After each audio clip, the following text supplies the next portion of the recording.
Vamos a estar levantando este clamor al Señor. Dios mío, Señor, venimos a ti en este momento preciso. En este momento, Señor, donde tu hija, Dios mío, ha derramado esta petición delante de tu altar, Señor. Creyendo en ti, en tu palabra, en que sean conocidas las peticiones, sean leídas, escuchadas delante de todos. Creyendo en fe, Señor, confiando en ti, en tu palabra, en tus promesas, en tu cuidado, en la providencia de tu Espíritu Santo, Señor.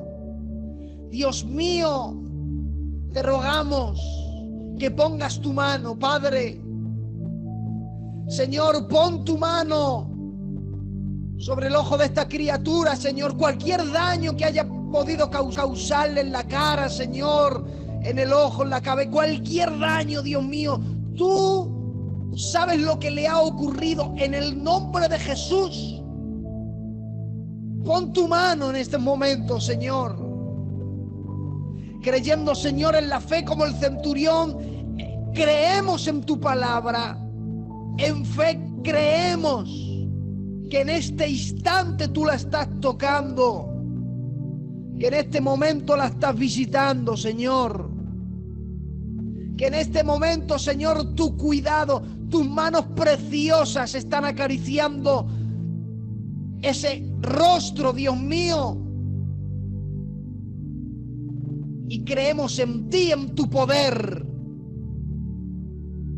Padre, que se quede todo en ese susto, Dios mío, y que podamos proclamar es en el momento en el que tú has puesto tu mano, que todo se ha encaminado para bien. Bendice a nuestra hermana, Señor, dale esa paz. Protege sus pensamientos, que tu presencia la invada, la ayude en estos momentos. Señor, queremos dejar a esta pequeña en tus manos, en la providencia de tu Espíritu Santo. Sabemos que tú eres el médico por excelencia. Venimos a ti, Señor, con esta petición. Tus hijos e hijas de Conquistando Corazones exponen esta causa delante de ti, creyendo que tú vas a actuar. Gracias, amado Dios, en el nombre de Jesús. Amén. Y por el chat confirman con un potente amén. Qué bien, qué alegría tener al Señor, hermanos. Poder acudir a Él siempre que lo necesitamos, hermanos. Qué alegría es creer en Dios.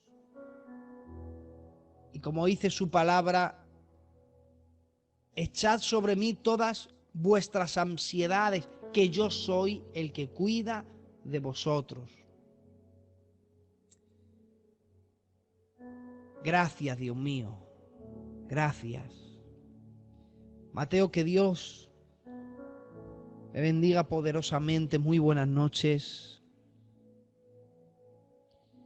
Y vamos a dedicar un tiempecito para estar compartiendo un tema que yo ruego al Espíritu Santo que me ayude, que me dé la capacidad, la facilidad de expresión para poder transmitir la idea que Él ha puesto en mi corazón, hermanos.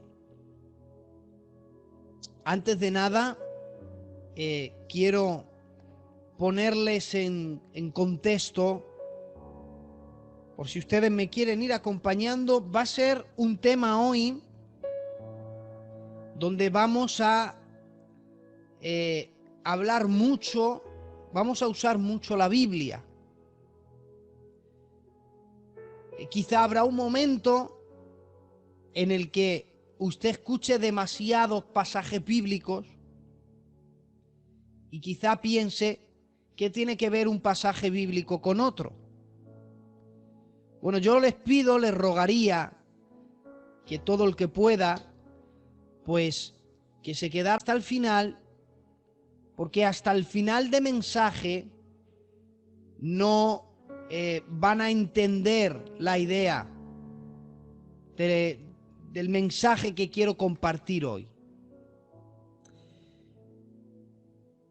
La idea de este mensaje es como ubicar a los oyentes en diferentes lugares. Imaginemos, hermanos, que en el centro hay una recompensa, pero que para llegar ahí, bueno, se puede entrar por 3 o 4 caminos diferentes. Mi idea es estar un rato en un camino, saltar a otro camino, luego saltar a otro camino, saltar a otro camino y juntos desde los 4 puntos diferentes llegar al centro, y es donde vamos a entender en su totalidad la idea del mensaje.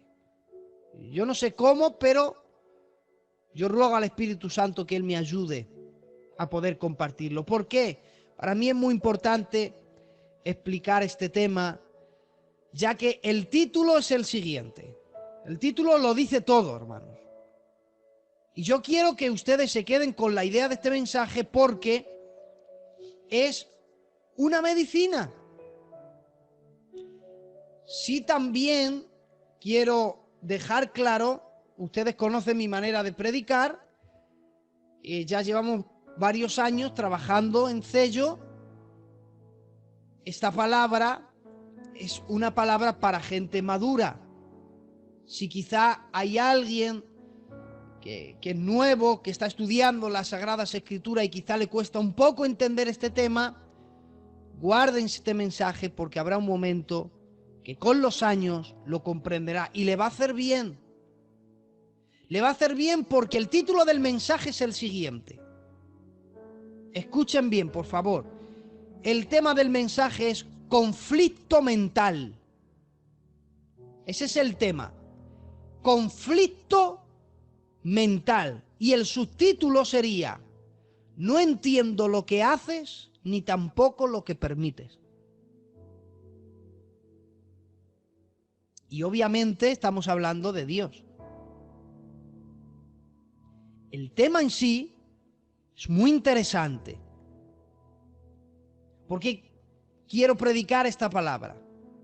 Porque hay mucha gente que no entiende por qué Dios permite ciertas cosas si Él es Dios, o incluso por qué Dios hace ciertas cosas que Él hace si es Dios.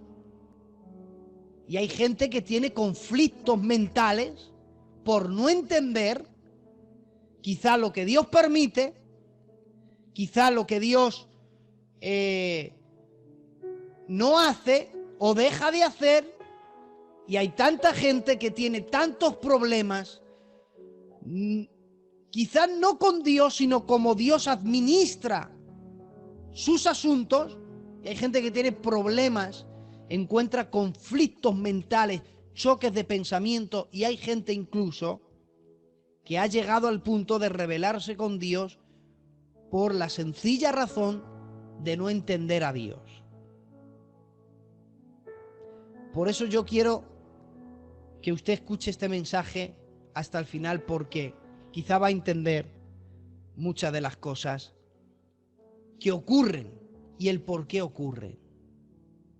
Este mensaje es como una medicina para gente que quizá esté dañada. Verán, antes de nada, yo voy a leer el texto. Vamos a irnos al maravilloso libro de Habacuc. Vámonos al capítulo 1 y al verso 5. Habacuc, capítulo 1 y verso 5. Dios responde a Habacuc por algo que yo ahora les voy a estar explicando. Si hay algún momento que alguien no me entiende en algo, lo escriben si quieren en el chat. Yo le doy paso, preguntan o lo que sea y luego seguimos. ¿Vale? Sin problemas ninguno. Pues la cuestión hoy es de vital importancia que me entiendan. Hay una respuesta que recibe el profeta y es la siguiente. Habacuc capítulo 1, verso 5. Le dice Dios: mirad entre las naciones y ved y asombraos, porque haré una obra en vuestros días que aun cuando os la contaren no la creeréis. Ahora, quiero que se pongan en contexto.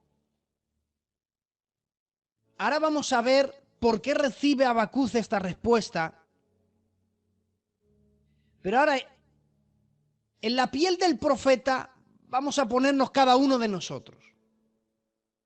Imagínate que Dios es el que le responde a usted que me está escuchando en este momento. Ha tenido una conversación con Dios, más que una conversación, le ha preguntado algo, le está pidiendo una respuesta y de pronto recibe la respuesta y Dios le dice: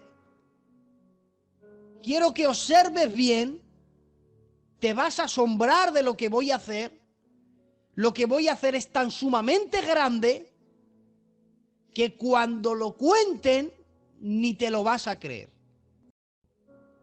Claro, cuando uno recibe una respuesta así, uno piensa: ¿qué clase de milagro es el que Dios va a hacer? Ahora, ¿por qué recibe Habacuc una respuesta? ¿Una respuesta a qué? Nos vamos al contexto, capítulo 1, verso 2, y Habacuc dice, hay una serie de preguntas que él hace, y empieza diciendo: ¿hasta cuándo, oh Jehová, clamaré y no me oirás? Y daré voces a ti a causa de la violencia y no salvarás. ¿Por qué me haces ver iniquidad y haces que vea molestia? Destrucción y violencia están delante de mí, pleito y contienda se levantan. Habacuc, hermanos, vivió una época muy difícil. Habacuc, hermanos, no solamente era profeta. Habacuc, antes de ser profeta, él era un adorador, era corista, él pertenecía al grupo de la adoración. De hecho, el capítulo 3 de Habacuc es una alabanza convertida en una expresión de adoración y luego se inmortalizaría en las Sagradas Escrituras. El capítulo 3 es simplemente una alabanza que se introdujo en el libro de Habacuc. Porque Habacuc era un corista, él pertenecía al grupo de la adoración. Pero como a los profetas y a los coristas, él era un ser humano y él estaba sujeto a problemas. Y Habacuc tuvo muchos problemas. Él fue contemporáneo a lo que la historia se llama la batalla de Carquemis, que en los libros de historia, la batalla de Carquemis es una batalla en la que 3 potencias mundiales fueron involucradas: Babilonia, Egipto y Asiria. Tuvieron involucradas esas 3 naciones y el resultado de la batalla de Carquemis, que también se encuentra en la Biblia, en Crónicas, la batalla, y en Reyes, en Segunda de Reyes también, el resultado de esa batalla es el surgimiento del Imperio Caldeo. En esa época en la que vive Habacuc, viendo cómo potencias mundiales a la distancia se están librando batallas y el resultado del que gane puede afectar a la tierra de Israel. No solamente él vive en esa época de conflicto, de guerras, de imperios mundiales, sino que el estado espiritual del pueblo es un estado decadente. Están viviendo en un mundo de idolatría, en un mundo de pecado, de perversión. Por lo tanto, están bajo lo que están sembrando. Ellos han sembrado algo y lo están recogiendo.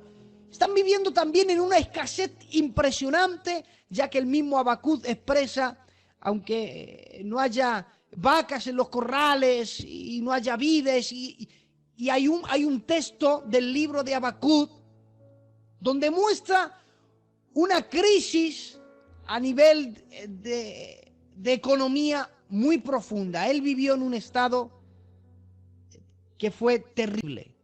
Quizá otro día hablamos del libro de Habacuc, pero vivió en un estado catastrófico. En esa época, a pesar de todos los pesares, encima tiene que lidiar con ver la maldad de los gobernantes, la maldad de jueces, el abuso. Y hay un momento en el que él dice: Señor, yo no entiendo por qué me permites ver tanto. No entiendo la situación en la que vivo. ¿Hasta cuándo nos vas a salvar? ¿Hasta cuándo nos vas a liberar? ¿Hasta cuándo? Y él empieza, son preguntas, pero no en forma de reproche a Dios, sino en clamor a Dios. Y Dios le responde, y es lo que hemos leído. Y en el verso 5 le dice: quiero que veas, porque lo que voy a hacer en tus días, cuando lo cuenten, no se lo van ni a creer. Claro, Dios en medio de un problema te responde eso. Y uno dice: ¿y qué milagro es el que va a hacer Dios? Lo que uno se espera en circunstancias así es contemplar un gran milagro de parte de Dios tan evidente que no necesite ni explicación, solamente reconocimiento y darle gloria a Dios. Y Habacuc tiene muchos ejemplos. Puede decir, se va a repetir lo que se repitió en Egipto. Quizá Dios me va a dar, como a Moisés, una vara y va a haber milagros, prodigios, no sé cómo lo hará, como en el tiempo de Elías. Y tenía muchos ejemplos de qué podía hacer Dios. A nadie le había dicho Dios: lo que voy a hacer en tus días, cuando lo cuenten no se lo van ni a creer. Uno espera ver un milagro portentoso. ¿Saben lo que Dios iba a hacer en sus días? Que cuando lo contaran no se lo iban a creer. ¿Saben lo que les iba a hacer? Los iba a salvar. ¿De qué manera los va a salvar Dios? Capítulo 1, versos 6 en adelante. Y aquí es donde vienen los conflictos mentales. Libro de Habacuc, capítulo 1 y verso 6. Porque he aquí, dice Dios, yo levanto a los caldeos, nación cruel y presurosa que camina sobre la anchura de la tierra para poseer moradas ajenas. Formidable es y temible, y ella misma procede su justicia y su dignidad. Habla Dios de esta nación y dice: sus caballos son más ligeros que los leopardos y más feroces que lobos nocturnos, y sus jinetes se multiplican. Vendrán de lejos sus jinetes y volarán como águilas que se apresuran a devorar. Toda ella vendrá a la presa, el terror va delante de ella y recogerá cautivos como arena. Y es donde comienzan los conflictos mentales del profeta Habacuc. Él le pide ayuda a Dios, le pide auxilio, le ruega que lo salve. Y Dios le dice: tranquilo, que lo que yo voy a hacer, cuando lo cuenten no se lo van ni a creer. Y de la manera que Dios va a actuar para hacer eso que nadie se lo va a creer, es que Dios levanta a los caldeos, permite que entren y que se lleven a todos cautivos. Díganme si eso se puede llegar a entender. Claro, Habacuc estaba viviendo esa situación. ¿Y cómo se entiende eso, hermanos? ¿Cómo se razona?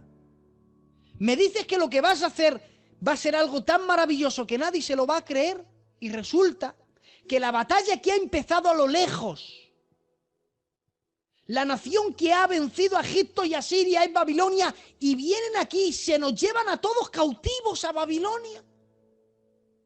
Eso es lo que ibas a hacer en mis días, que nadie se lo iba a creer.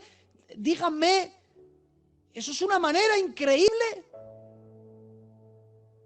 en la que Dios salva a alguien, empezarían los conflictos mentales en Habacuc. Me dirijo a gente esta noche que está lidiando con esos conflictos mentales. Y que quizás desde que algo ocurrió, algo pasó, está enfadado con Dios. Y está enfadado mucho. De hecho, ni tan siquiera apenas ya quiere saber nada de Dios. No sabe ni cómo. Ha dado clic, se ha conectado en directo en este culto, o quizás nos estén escuchando en YouTube, o por otros medios, y no saben ni cómo han llegado aquí, si están enfadados con Dios, ¿qué hacen escuchando la palabra de Dios? Porque hay un conflicto en su mente. ¿Por qué Dios no hizo lo que hizo? Dejó de hacer lo que tenía que hacer porque lo permitió. Y hay conflictos con Él. Pero para entender a Dios, necesito que me acompañen a sumergirnos en el mundo de las Sagradas Escrituras. No sé si hasta aquí estoy siendo claro.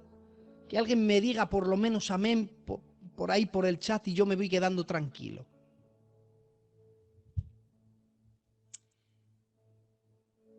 Para entender, hermanos, y que sea este mensaje una medicina y podamos entender a Dios. Algo ocurre en Jeremías capítulo 25.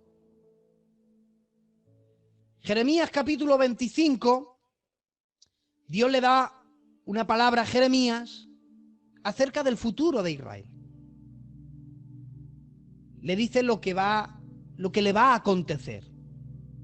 Dios es el único que, como en Isaías, él revela y dice, porque él anuncia lo por venir desde el principio y declara aún lo que aún no ha sido hecho. Le da una palabra a Dios, a Jeremías, y Jeremías lanza la palabra. Y en el capítulo 25 y en el verso 11, dice así: toda esta tierra será puesta en ruinas y en espanto. Y servirán estas naciones al rey de Babilonia por 70 años.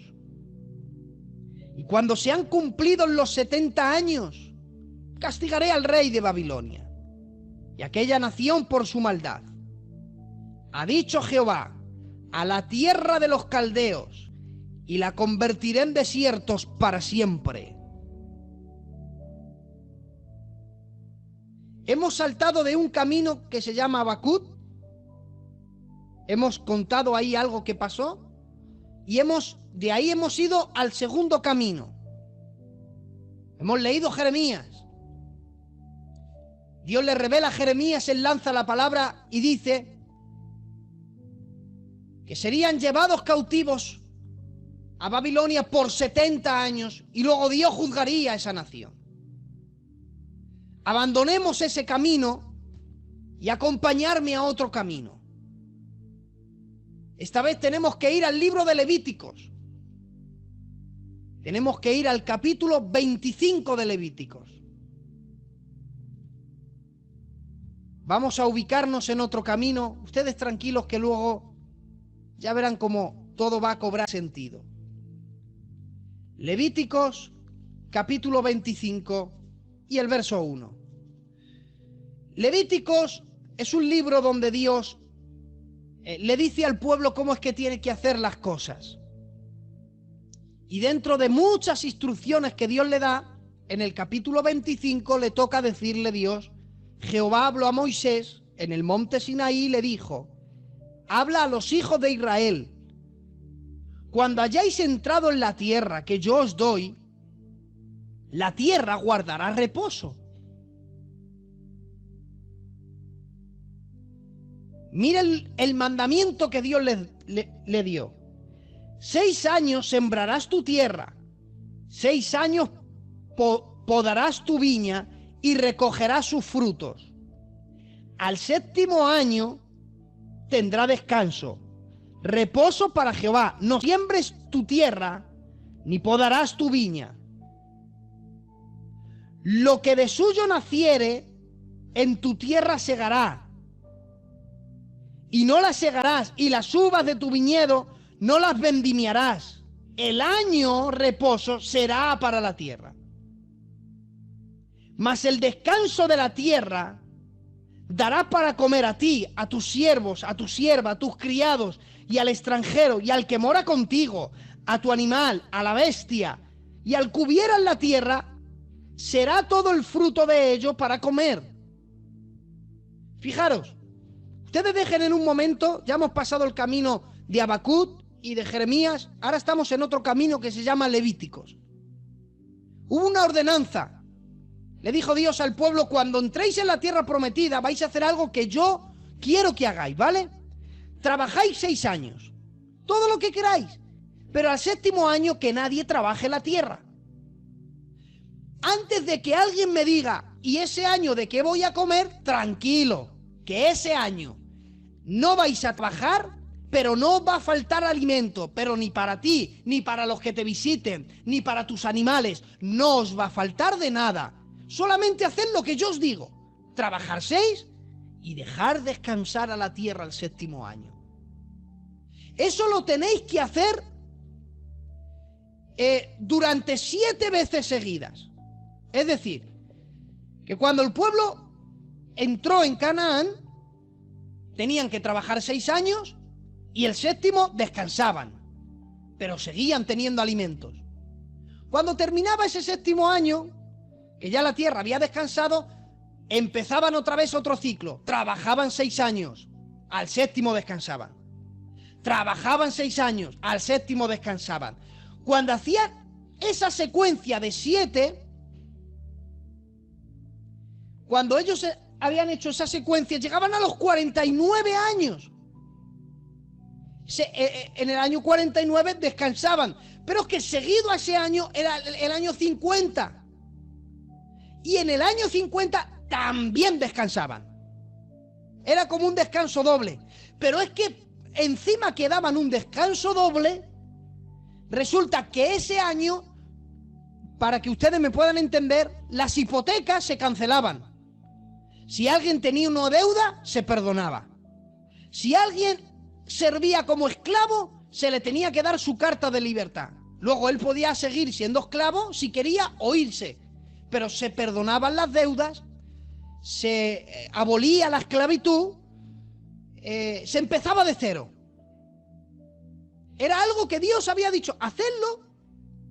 Y ese año, el 50, lo vamos a llamar el año del jubileo, donde va a ser todo fiesta, porque vamos a empezar todo de cero y se van a restaurar todas las cosas. Hacerlo. Y eso es lo que tenía que hacer el pueblo. Fin del camino número 3. Camino número 1, Habacuc le dice: Señor, sálvame, y él dice: yo te voy a salvar. Voy a hacer una obra en tus días que no te la vas ni a creer. Y lo que Dios hace es que envía a los caldeos y se los llevan cautivos.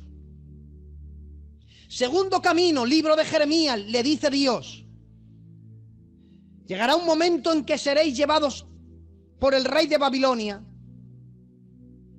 por esa nación, la que hemos hablado del primer camino, que era Habacuc. Resulta que van a venir el rey de Babilonia, os van a llevar cautivos, y os voy a decir cuánto tiempo vais a estar allí: 70 años. Resulta que en Levíticos Dios le había dicho: cuando entréis en la tierra, haced esto: trabajar 6, descansar 1, trabajar 6, descansar 1, y respetarme el año del jubileo también. Pues desde que Israel pisó la tierra prometida, la avaricia entró a su corazón de tal manera que ellos hacían todo menos obedecer a Dios. Llegó un momento en el que ellos ya ni querían a Dios por rey, y empezaron a pedirle a Dios reyes, y le decían: Samuel, dile a Dios que nos proporcione un hombre que nos reine, queremos un rey como los demás. Y Dios les dio a Saúl. Que luego se perdiera Saúl, eso es un punto y aparte, pero Dios les proporcionó el mejor hombre que había en Israel. Las mejores cualidades. Llegó un momento en que el gobierno de los reyes, de los hombres, empezaba y se encontraban de tiempo en tiempo con hombres que reinaban y hacían lo bueno delante de Dios, pero había hombres que reinaban y hacían lo malo delante de Dios. Y pasaban los años y el pueblo cada vez iba de mal en peor. Y crecían en sus pecados. Y crecían en sus maldades.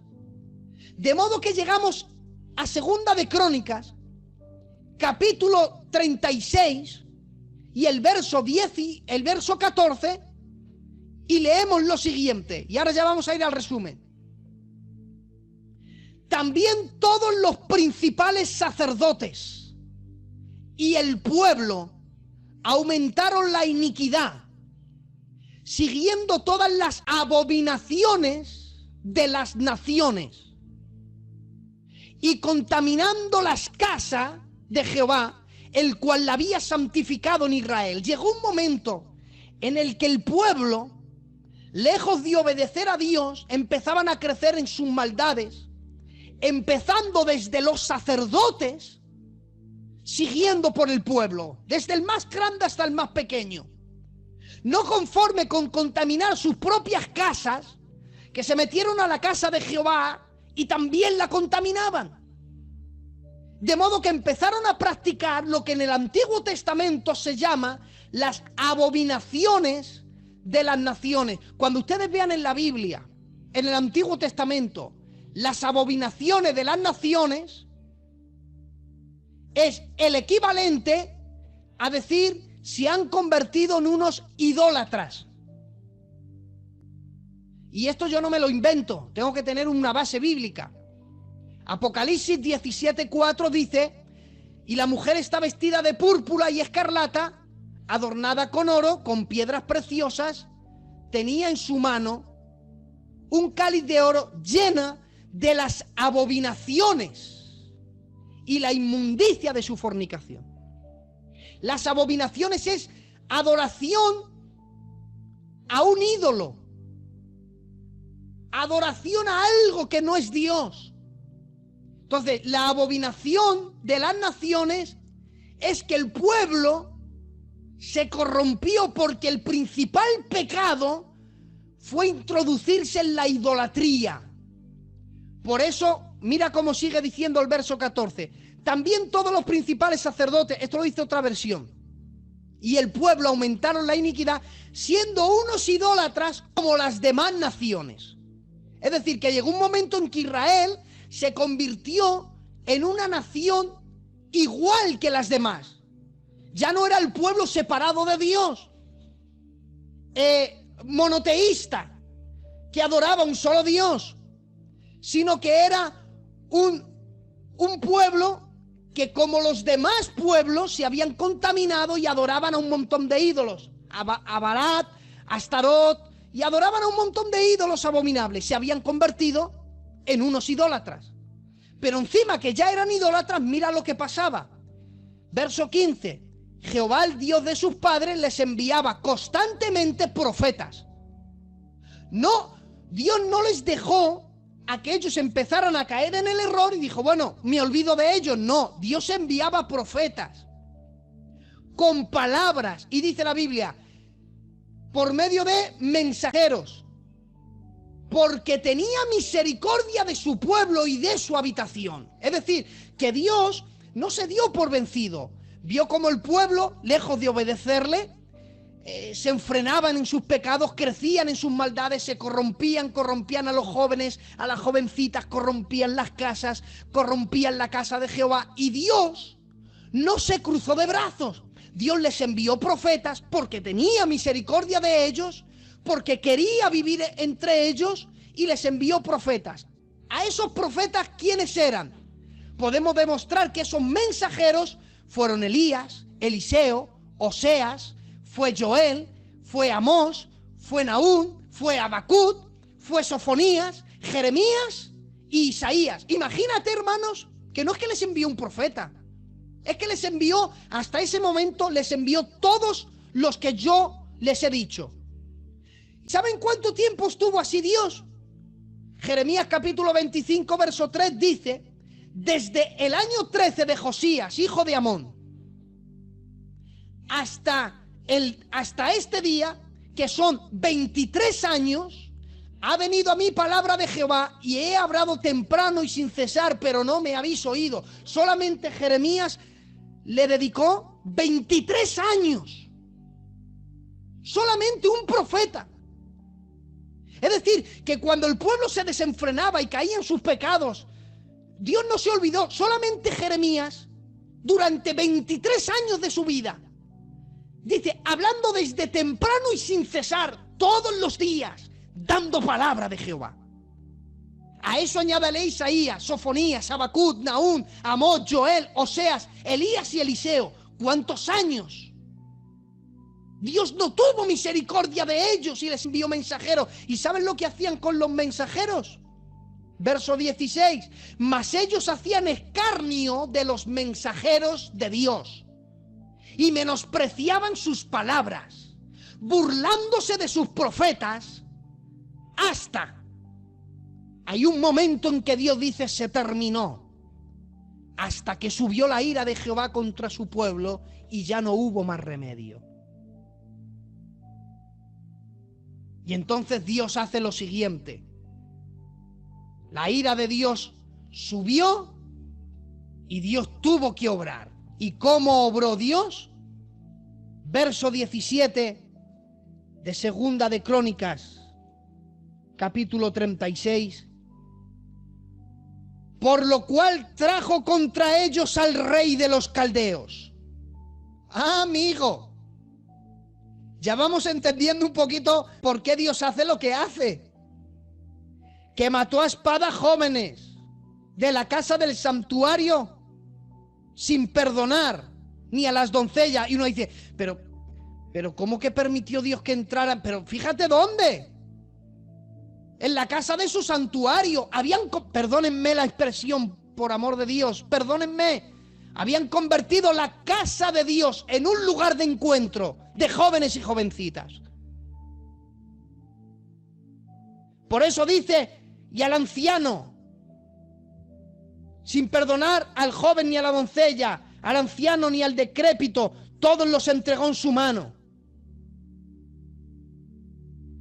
Habían contaminado toda la casa de Dios con los utensilios y asimismo todos los utensilios de la casa de Dios, grandes y chicos, los tesoros de la casa de Jehová, los tesoros de la casa del rey y sus príncipes se los llevaron todos cautivos a Babilonia.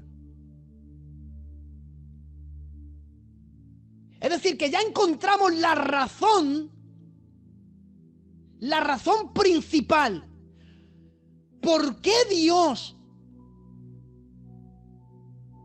ha permitido que Babilonia venza en la batalla de Carquemis contra Egipto y contra...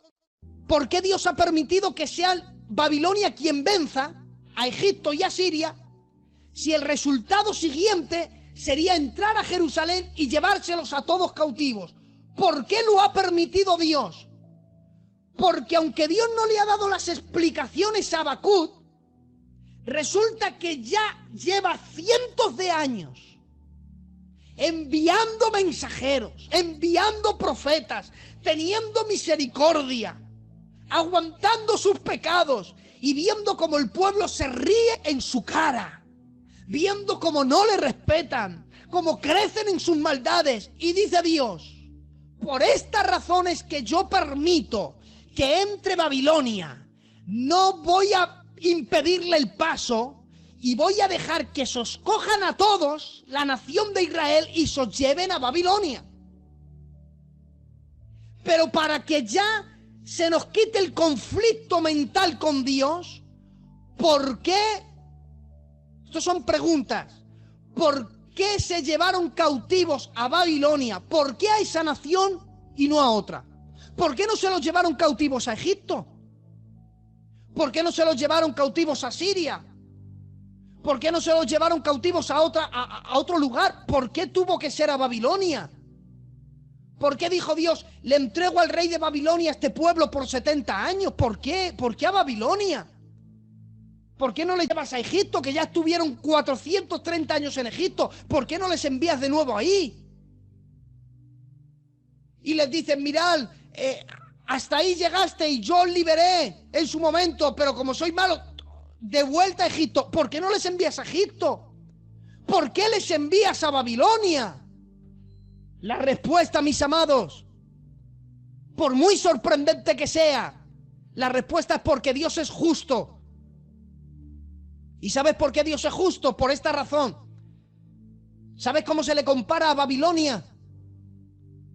Apocalipsis 17 dice, y en sus frentes un nombre escrito, un misterio. Babilonia, la grande, la madre de las rameras y de las abominaciones de la tierra. En otras palabras, desde siempre, desde que se levantó el primer orden mundial, que fue por Nimrod en Génesis capítulo 11, ese es un estudio que yo tengo preparado para este canal,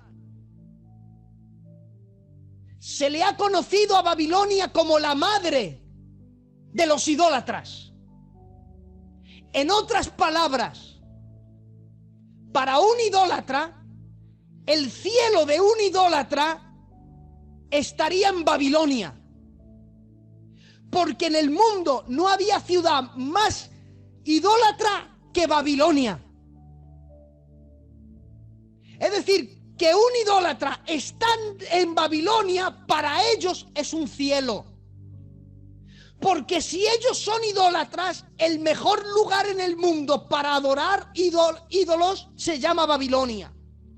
Porque Babilonia es la ciudad de todos los idólatras, lleno de ídolos por todos los lados. Es decir, que para un idólatra estar en una ciudad de idolatría, Dios mío de mi alma, ¿por qué crees que Dios echará gente al lago de fuego? ¿Por qué crees que los pecadores no van al cielo? ¿Por qué crees que los asesinos, los borrachos, los mentirosos, los idólatras, por qué crees que los que practican el pecado no van al cielo? ¿Por qué te crees que no van al cielo? Porque Dios es justo. ¿Qué hace un ladrón en el cielo si no puede robar? ¿Qué hace un pecador que no quiere arrepentirse de sus pecados? ¿Qué hace en el cielo si en el cielo no va a haber pecado? Sería vivir fuera de su hábitat natural. Tomar a un pecador y llevarlo al cielo es como pretender que un ser humano viva en la profundidad de las aguas. No puede, se muere, no es su hábitat natural. Desde que Dios creó las cosas en Génesis capítulo 1, vemos que cada cosa, cada ser tiene su hábitat natural. Los peces están creados para vivir en el agua, los seres humanos no. Los seres humanos no podemos vivir bajo las profundidades de las aguas. Necesitamos aire, oxígeno. Tú tomas a un pingüino y no lo puedes llevar al Caribe. Tiene que ser en lugares fríos, en el Ártico. Un oso polar tiene que estar precisamente allí, lugares fríos. Le traes a un lugar cálido y se muere, porque cada ser vive en su hábitat natural.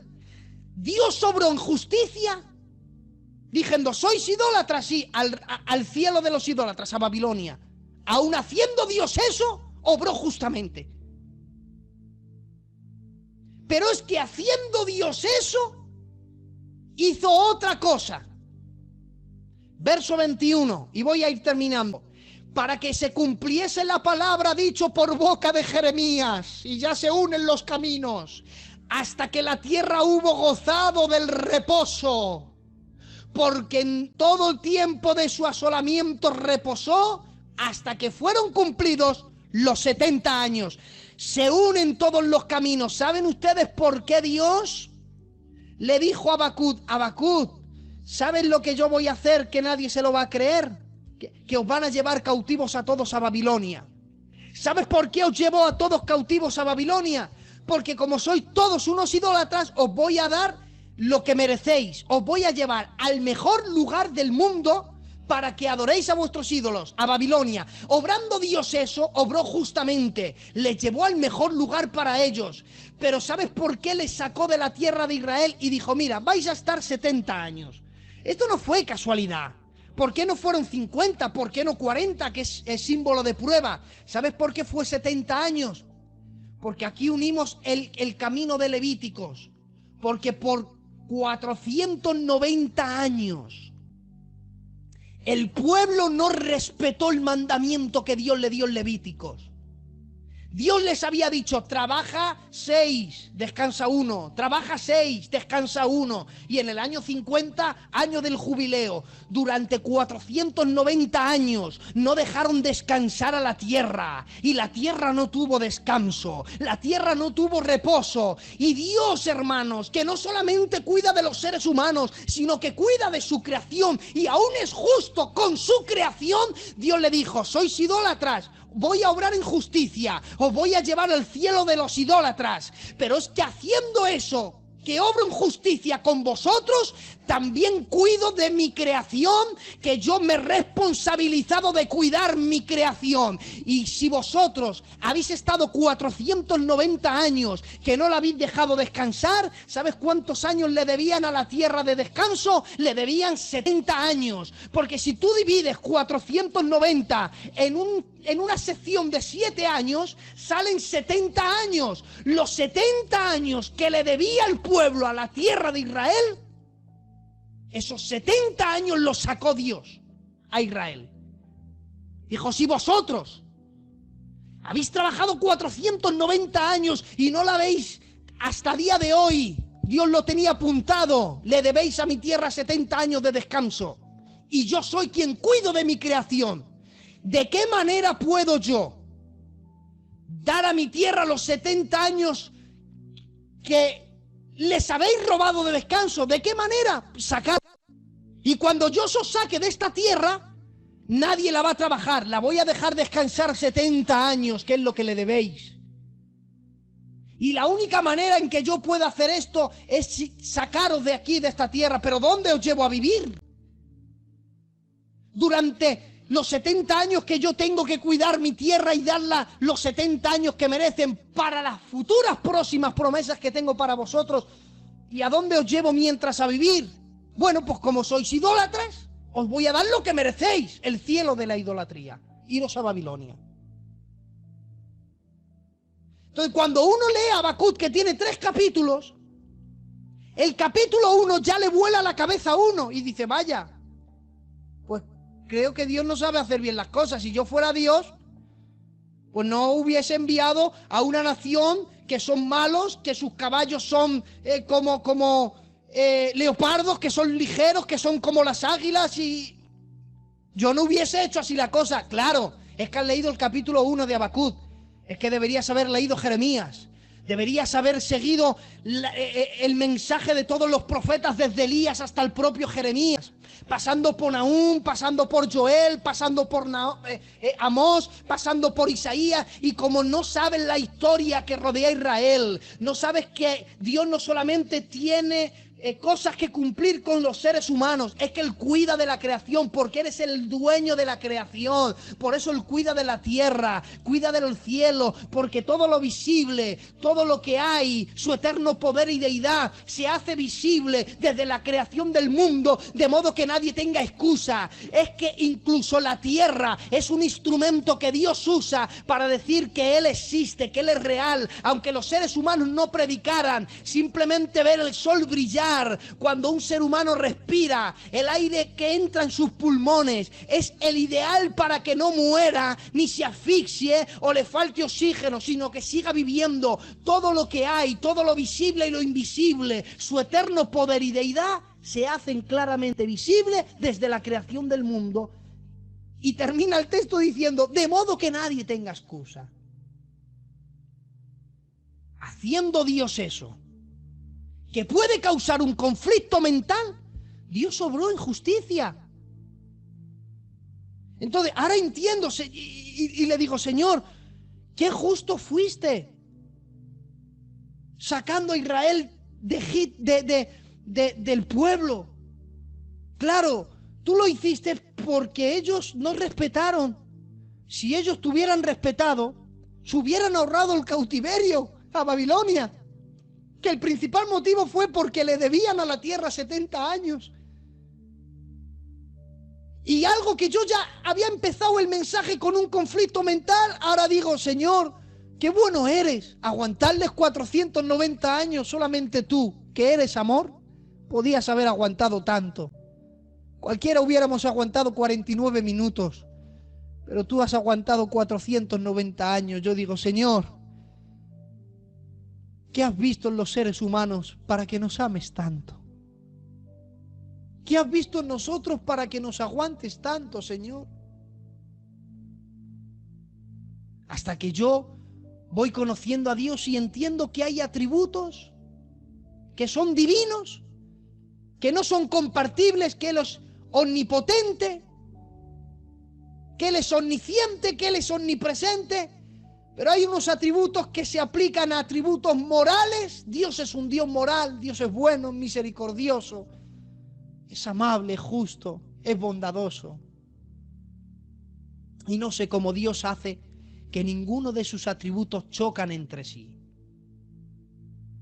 y mantienen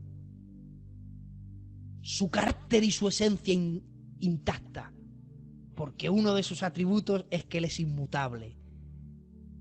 ¿Cómo es posible que enviando Dios al imperio caldeo y llevándoles cautivos a Babilonia y dejándolos allí 70 años, podamos llegar a la conclusión y decir, Señor, tú eres justo y como tú haces las cosas no hay quien las haga?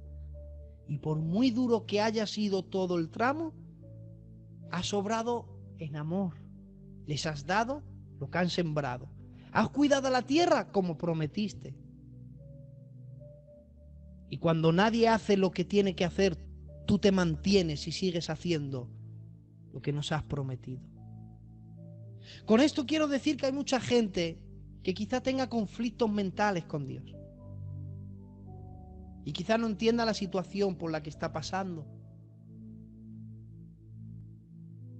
Pero yo llegué a la conclusión que cuando Dios no me explica algo es por dos motivos. Una, porque si Dios me lo explica no lo entiendo,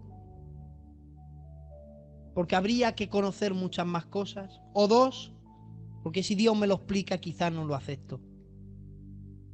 Porque donde yo veo injusticia, Dios ve una obra de amor. Por eso no entendían, si eres el Hijo de Dios, bájate de esa cruz. No podían entender ese misterio. ¿Cómo que si eres el Hijo de Dios va a dejar que te crucifiquemos? ¿Va a dejar que te matemos? Si tienes tanto poder, queremos verlo. No lo entendían, pero es que había un misterio más que ellos no entendían. Y es que el que estaba en la cruz no estaba allí porque lo mataron, sino porque Él se dejó. Él se entregó. Porque Él dijo, a mí nadie me quita la vida. Dios mío de mi alma. Es que tengo tantos mensajes que compartir en Conquistando Corazones. Hay uno que yo le he titulado De tal manera. ¿Ha visto el texto que dice, porque de tal manera amó Dios al mundo? Yo me pregunté, ¿de qué manera? No lo entendía. De tal manera amó Dios al mundo. Yo dije, vale, pero ¿de qué manera? Si yo no respondo esas preguntas, me quedo a medias. Y ya lo compartiremos. No lo entendían. Baja si eres el Hijo de Dios. Pero es que había una razón divina que nadie entendía. Que a Él nadie le quita la vida, Él la pone. Y tenía que ser así, aunque nadie lo entendía. Y tenía que ser así. Y no satisfacer el deseo de unos cuantos. Si desciendes, creemos en ti. Y Él no descendió. Pero Jesús querían creer en ti. Pero Él hubiera dicho ya, pero solamente estos pocos. Y yo, como conozco su corazón, ni aun desclavándome de la cruz hubieran creído en mí. Por eso Él no estaba allí para impresionar a nadie. Él estaba allí para salvarnos. Aunque de la manera que nos salvó, nadie la entendía. Por eso la Biblia dice que la palabra de la cruz es locura el que se pierde. A ver si ahora te esperas a que entiendan tu fe. Pero si para muchos nosotros somos unos locos, que damos voces a un micrófono, a un móvil, que predicamos por el sello, que no todo el mundo entiende nuestra fe. Porque para el mundo la palabra de la cruz es locura el que se pierde. Aun cuando no entiendas la situación en la que estés viviendo, no te rebeles con Dios. Porque a su debido tiempo, quizás si Dios te ve capacitado, quizás Dios te lo explicará. Y si no, te prometo, te aseguro, que con Dios ninguna pregunta, ninguna duda quedará sin responder. Descansa en la justicia de Dios. Él sabe hacer las cosas. No lo entiendo, ya lo sé. Pero confía. Que a su tiempo sembraremos o segaremos si no desmayamos. Gracias, Conquistando Corazones, por haberme aguantado en esta noche. Bendiciones y un abrazo. Adelante, tío Juan.